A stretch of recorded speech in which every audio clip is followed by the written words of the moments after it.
ওঙ্কার বাংলার সঙ্গে রয়েছে আমি শিল্পা। আজ খবরের দিকে চোখ রাখবো। সোশ্যাল মিডিয়ায় লাইভে এসে অভিষেক বন্দ্যোপাধ্যায় সম্পর্কে আপত্তিকর ও অবমাননাকর মন্তব্যের অভিযোগ উঠল মদন মিত্রের বিরুদ্ধে।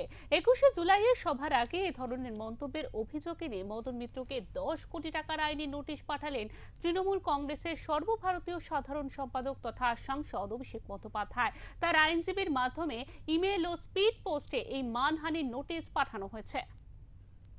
21শে জুলাই রেশারেশির রেশ কাটতে না কাটতে সংবাদ শিরোনামে উঠে এলো আরও একটি চাঞ্চল্যকর ঘটনা।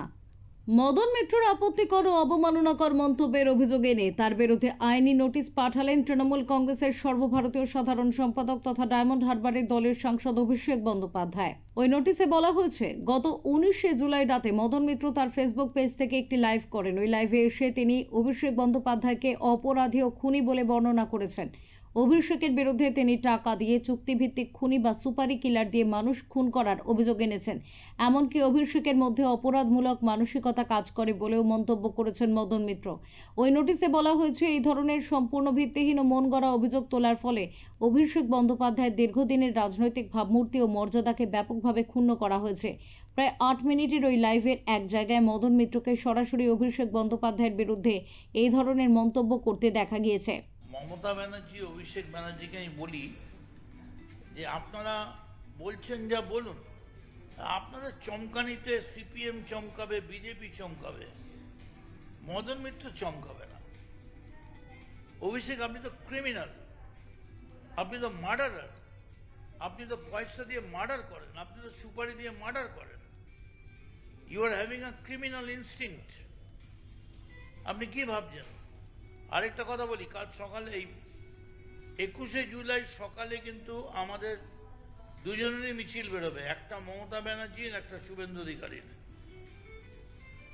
আমি মমতা ব্যানার্জিরও নই, শুভেন্দু অধিকারও নই, তবে ওটা কিন্তু চিফ মিনিস্টারের কনস্টিটিউয়েন্সি। ওখানে সকালবেলা বেশি গন্ডগোল হচ্ছে, হলে কিন্তু গুলিগোলা চলবে। Be careful. Okay, by.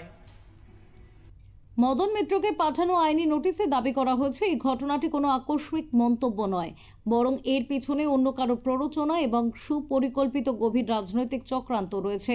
ওই নোটিশে দুটি স্পষ্ট শর্ত দেওয়া হয়েছে, যা হলো আগামী 72 ঘন্টার মধ্যে তাকে লিখিত এবং ভিডিও বার্তার মাধ্যমে প্রকাশ্যে অভিষেক বন্দ্যোপাধ্যায়ের কাছে নিঃশর্ত ক্ষমা চাইতে হবে, অথবা তার এই ব্যক্তিগত ও রাজনৈতিক ভাবমূর্তির অপূরণীয় ক্ষতির জন্য 10 কোটি টাকা ক্ষতিপূরণ দিতে হবে।